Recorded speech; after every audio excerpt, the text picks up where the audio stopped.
Now I would like to give the floor to the representative of the Syrian Arab Republic, who has asked the floor to make further statement. You have the floor, Ambassador.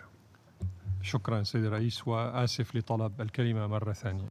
Thank you, President, and I apologize for taking the floor once again. I would like to respond to the comments of the distinguished ambassador of the United Kingdom, my colleague. The questions are not unilateral here. Not only on one side, it is her right to ask questions which I will answer, but I put many questions which were not answered. These were key questions which could reduce the length of this discussion, which could reassure all of us, so that we would stop at number 62 rather than getting up to 100 reports. So many questions I asked on numerous occasions. First of all, the Syrian authorities were being requested to support the OCHA and its representatives here.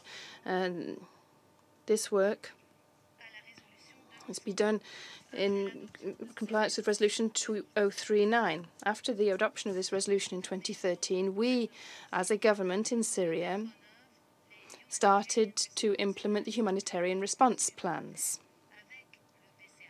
with OCHA. Every 6 months we renew this agreement. So this office, which talks about supplying aid to millions of Syrians, could have offered nothing if it wasn't for the support of the Syrian government, which gave the endorsement for this humanitarian operation. So this office is not acting under its own steam, really, in Syria, but is working with the agreement and assistance of the Syrian government, which allowed it to provide this aid and assistance to millions of Syrian people. And we would like to thank OCHA. This operation has been going on since 2013.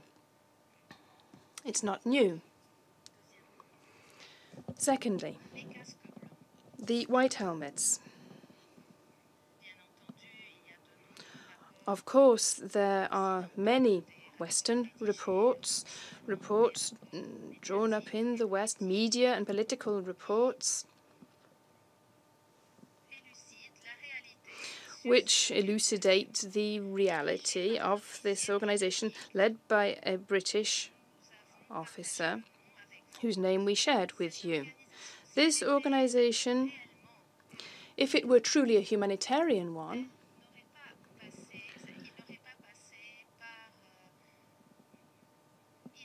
would not have gone through Israel. Why do these humanitarian actors and players flee via Israel, Golan, or the Golan to Western countries? If these humanitarian workers were truly humanitarian workers, why did they go to Israel and the occupied Golan? 400 terrorists fled from Israel to Western countries.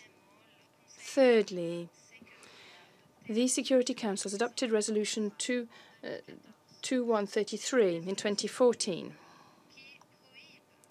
which is a resolution which prohibits ransom to be paid to terrorists and prohibits negotiations with terrorists. So those who say today that the Syrian government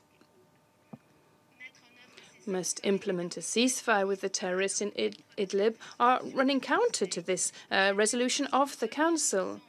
This resolution 2133 of 2014, here the Council decided not to negotiate with terrorists or pay ransom. But the regime in Qatar paid several times ransoms to the Golan and elsewhere in Idlib. You know all of these old stories, but in the Golan, when the al-Nusra Front took members of the Fiji and units hostage and members of the units from the Philippines, Qatar paid money, paid ransom. My colleague, the ambassador of Germany, you were saying that everybody here must uphold international humanitarian law. Yes, and we are part of those who believe in the respect for international law and international humanitarian law. But I ask you and I ask my colleagues to respect and uphold international law before international humanitarian law, to respect the Charter prohibiting interference in domestic affairs of a member country of this international organization. Respect for a law cannot be selective. We respect and uphold the Charter, international humanitarian law, international law, and human rights. And respect for journalists, so as not to annoy my British colleague, but journalists who respect their profession, who respect the rules of the profession, and who wish to go to a country to cover events. If they wish to do this, they must make a request for a visa to the authorities of the country which they wish to go to. They must go to the embassy and get a visa and get the agreement from the country, rather than just infiltrating into the country across borders with neighbouring countries to cover terrorist activities. And he was killed by a terrorist missile. Everybody knows that. The French authorities are aware of that.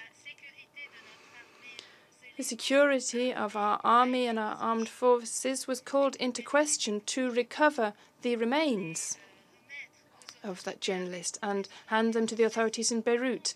The French authorities are aware of that.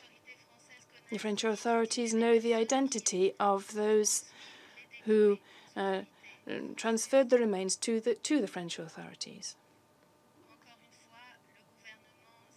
Once again, the Syrian government is jeopardizing its own security forces and its own army and imperiling them to protect the UN and the press, the accredited press in Syria.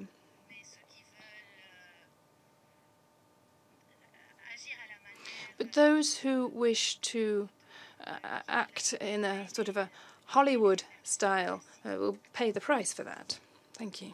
I thank the distinguished representative of the Syrian Arab Republic for his statement.